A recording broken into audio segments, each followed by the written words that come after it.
Vous êtes très nombreux à me demander comment je négocie mes crédits immobiliers pour mes investissements immobiliers ou pour mes investissements en SCPI. Et dans ces vidéos, je vais te partager différentes astuces qui m'ont vraiment permis de gagner du temps, de gagner de l'argent et pouvoir être le plus serein possible en négociant mon crédit immobilier. Alors d'abord, la première chose qu'il faut savoir, c'est que je ne négocie plus personnellement mes crédits immobiliers parce que c'est une perte de temps vis-à-vis de ma capacité à trouver des affaires qui vont me permettre de générer de l'argent. Donc évidemment, la stratégie pour moi aujourd'hui, c'est pas consacrer du temps à négocier des crédits immobiliers, mais de faire que des personnes négocient pour que je puisse avoir des biens d'investissement immobilier locatif. Mais si pour toi, l'important c'est de négocier ton crédit immobilier pour ta maison, pour ta résidence principale,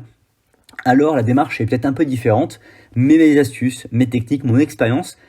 sont la même, c'est-à-dire que je te recommande une première chose. La première, c'est d'abord de rencontrer la banque ou les banques que tu as en compte, avec lesquelles tu as des cartes bleues, et de leur partager ton projet, la vision. Donc tu vas écrire un petit business plan sur Word dans lequel tu vas expliquer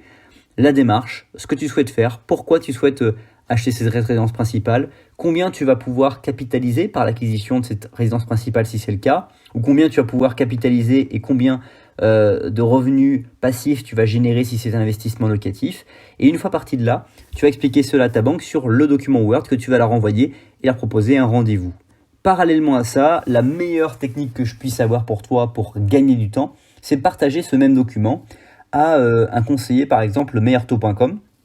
que tu vas... cette vidéo n'est pas du tout sponsorisée par meilleurtaux.com, hein, je le précise, et tu vas demander à ce conseiller-là de chercher les meilleurs crédits immobiliers vis-à-vis de ta situation. Évidemment, il va te demander un dossier complet, donc je te mettrai différents liens dans la description, ou tu peux me demander en commentaire si j'oublie de les mettre dans la description,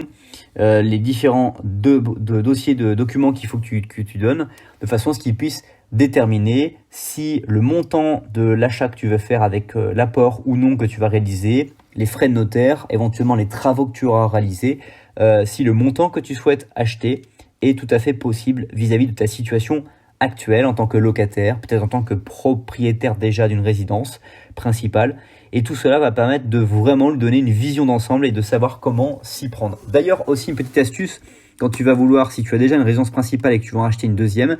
peut-être que ta résidence principale actuelle, tu peux la transformer en location meublée ou location nue, et peut-être que les revenus générés par cette location peuvent largement couvrir le prêt existant. Et donc dans ce cas-là, tu peux gagner et garder cet argent-là, garder cette capitalisation de ces résidences principales, tout en permettant à ton business plan que tu vas écrire sur Word pour tes banquiers d'expliquer cette notion, cette nuance, cette capacité que tu aurais à pouvoir louer ton bien immobilier actuel tout en le gardant et en générant à nouveau des capitaux et peut-être même utiliser la capitalisation déjà réalisée par tes remboursements comme un levier, comme une garantie particulière à la banque, comme quoi tu as réussi. Une fois que tu as réussi à obtenir un financement, que ce soit par ta banque que tu connaisses ou tes banques auxquelles tu es en compte et le crédit et l'agent immobilier qui va te renégocier ton crédit, qui prennent quelques honoraires, il va prendre des honoraires, c'est normal, c'est son métier, il faut bien le payer, il n'est pas bénévole pour cela. Eh bien, tu vas proposer, soit tu vas accepter les offres qui vont être faites, soit tu vas les mettre en concurrence, en demandant au courtier par exemple de chercher encore mieux, donc ça il peut le faire, et il n'augmentera pas ses tarifs. Et utiliser un courtier comme meilleurtaux.com par exemple, ça ne te demande pas de payer. Tu payes pas, si tu trouves un crédit que tu signes pas le crédit, tu n'as rien à payer, c'est-à-dire que c'est gratuit tant que tu n'as pas signé l'offre de prêt terminée, tant que tu n'as pas reçu l'argent et que tu n'as pas le bien avec les clés du bien, que tu n'as pas signé chez le notaire définitivement l'acte de vente authentique, tu peux toujours ne pas payer l'agent parce qu'il n'a pas de besoin, il n'est payé que quand la transaction s'est effectuée et est réalisée finalement.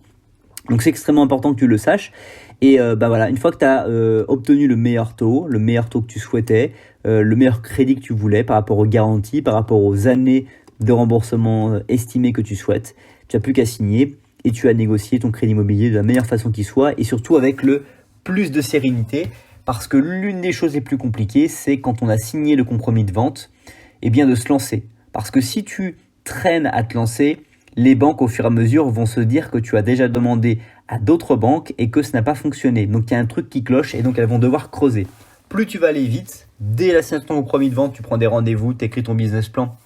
que tu as même déjà écrit avant de faire ton offre et avant d'aller signer le compromis. Et mieux tu vas pouvoir entrer dans une perspective d'avancer rapidement vers l'avantage d'avoir signé un bon compromis.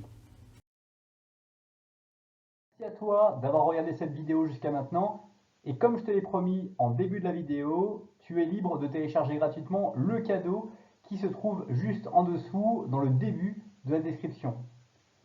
En attendant, je te souhaite de passer une bonne suite de journée et je te dis à très vite pour une prochaine vidéo. Bye bye.